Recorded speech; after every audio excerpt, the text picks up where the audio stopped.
Okay, this is the go home show for BackLash. Yeah, we're already at BackLash.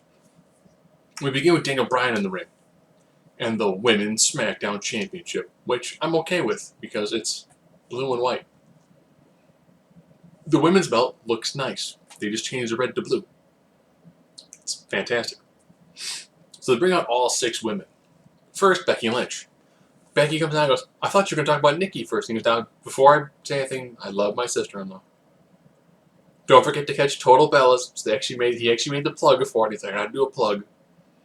He had a look like, I have to do this. Don't yell at me, crowd. So you're gonna do a 6-women match. Alright. Everyone came down, everyone actually had enough promo time that felt like they were their own individual characters. Okay. 6-pack challenge match is now an elimination match. That match is going to be epic. Done. Match is going to be fantastic. There's the 6-woman match. Ironically, Becky gets a pop. Nikki gets a pop. Alexis gets booze. Carmella, who recently turned heel, gets booze. Natalya gets booze. Naomi looks like she's having a tremendous amount of fun, and the crowd actually pops for her now. And I dig her intro. Not a big dance fan, but you know what? It feels like her. It is a very natural, organic character. The match, typical 3-on-3 match. Good job with isolating one person over the other. I did like seeing Nikki Alexa Bliss. I think Alexa Bliss has enough personality to probably carry a pretty good feud with Nikki Bella. The weird thing is, as everyone talked about how that division doesn't have lots of the really big stars in it, it doesn't have a Bayley, a Charlotte, and Sasha Banks. And they've got essentially 3 relatively inexperienced wrestlers in Carmella, Alexa Bliss, and Ava Marie. And there's no IWC love for Naomi. They've actually taken the division and like, well, we've got a handful of known quantities and some new people. We'll give them all some character development, put them all into the one big storyline that has multiple branching paths to it, and just give them time. And it works. Because it feels fresh, it feels different. The best thing on Raw right now is going to be Alicia Fox, Nia Jax, because she threw a box in her face and was like, "Ooh, didn't hit you." But I'm crazy! It's good. Of course, Carmella got the victory over Nikki, furthering their storyline. Natalya attacked Becky, furthering their storyline. Alexa Bliss had a little run-in with Nikki, and she's had feuds with Becky. The only odd woman out actually ends up being Naomi, and Naomi can just be this, the face that faces anybody else. It's brilliant. It's simple. It's easy. Usos took on American Alpha, and bell sounds. Usos jump American Alpha. American Alpha turn the tide. Grand Amplitude, 1, 2, 3. Match is like 30 seconds. Crowd's like, whoa, whoa, whoa, whoa, whoa, whoa, whoa, whoa, whoa, whoa. And I'm like, oh, here comes that Uso turn. Because they got a promo earlier. They're like, we've been here quite some time. No one cares. They sowed the seeds in talking smack. It's like, you're getting booed now because of Roman. They're like, yeah, whatever. And they whoop the daylights out of those two. 2-man throw shoulder first in the turnbuckle. It's like, whoop, there Jason Jordan. They almost break the leg of Chad Gable. And I'm like, that is how you build into BackLash. Yeah, American Alpha, they won, but they are going to go into that match hurt. Continuity. Heath Slater and Rhino, now with Heath's kids in the front, take on Hype Bros. Hype Bros, nice, well-oiled machine, doesn't matter.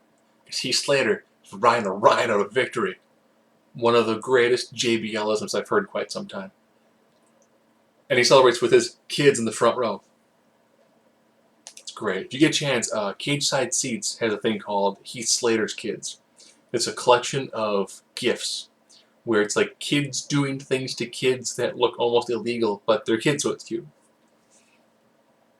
So lots of people almost getting killed thanks to friends being stupid and pools. It's like, all right, we're going to have a beaten American Alpha taking a Heath Slater and Rhino. It's like, Heath Slater and Rhino could be the first ever SmackDown Tag Champs. The Rhino's going to leave because he's going to win in Michigan. And Heath Slater gets a contract. From draft day to now, the storyline has been, where will Heath get a contract? The only thing they missed is he should have showed up at NXT and Evolve. If you've been NXT or Evolve or been in like Boyle Heights and be like, hey, where's this temple I heard about? And just shoot like a vignette, like a 30-second vignette, like, Lucha. Then he shows up like, hey, what's going on? Close till season 3, man. Curl Medio? I don't know what that means. And then just have him walking away. I would have made it meta. As meta as possible. I would have also had me go down to the old TNA Asylum in Nashville and be like, oh man, ain't nothing going on in here. Nothing been going on there for a while. And then like walk away. But good storyline, works well. Dean Ambrose had a one-on-one with AJ Styles. He's like, here's a trophy. Well, it's not a bowling trophy. I didn't win, but it's a bowling trophy. That's the only trophy you're getting from me. Gets right in his face and like, you know what? No. You are not taking this from me. So now we're back to weird, like, pseudo-comedic, creepy. So we're almost back to PG Joker Dean Ambrose. And AJ takes a page from Undertaker's playbook and punts him in the junk. Or in the Jesus crease. I think it's what that talking back last week. I was like, alright. That works well enough. AJ's like, I'm this awesome thing. That's great, I'm champion. I don't care. But you care now. Bet you care now.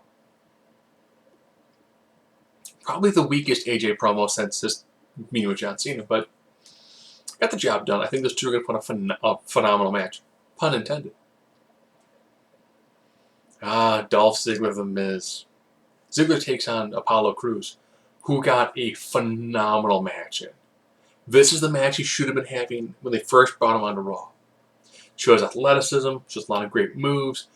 Miz came off as a great cowardly heel, got the victory, but Dolph Ziggler held his title, and Miz is like, give me my title back. Dolph's like, just come on in and get it. Give me my title back. Just come on in and get it. Maurice, give me my title. And it was like someone had begun to push the sun into the arena. You could feel the heat building. And it was like he's sending his wife in to get the title for him. Oh, that is so good, Miz.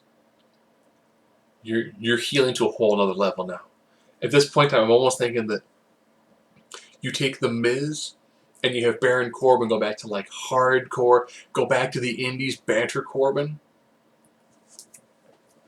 Have those guys feud with Slater and Rhino and have Miz hold the tag belts and the IC title. Just, oh, it'd be glorious. So glorious. And I won't give in. I won't give in until I'm victorious. What else we had happen? That's the problem, is that lots of really good things happen. No Baron Corbin up there. I would have liked to have seen another Baron Corbin yelled at somebody and being like, go back to Chikara. I didn't wrestle Chikara. Go back to Chikara. But, you know, they do a really solid show. Raw was okay. Raw had some decent moments. And yeah, I guess I forgot to talk about the club New Day things. I erased that from my memory. I don't think that ever happened. That was horrible. They did dueling promos. With Bray Wyatt talking about the Predator and the Prey. And Randy Orton talking about a hunter, a rabbit, a snake. And it was good. I want those two to whoop the daylights out of each other. Because you have two vicious guys with a mean streak a mile long who are willing to go there. Where's that? There. That there. The there that's not here, it's over there. They're willing to take it there. I'm trying to make there happen. Is the premise. But good solid 2 hours. And a Cruiserweight Classic, NXT, and we're gonna go from this coming Sunday it's BackLash, followed by hopefully a better Raw, followed by SmackDown Fallout from BackLash.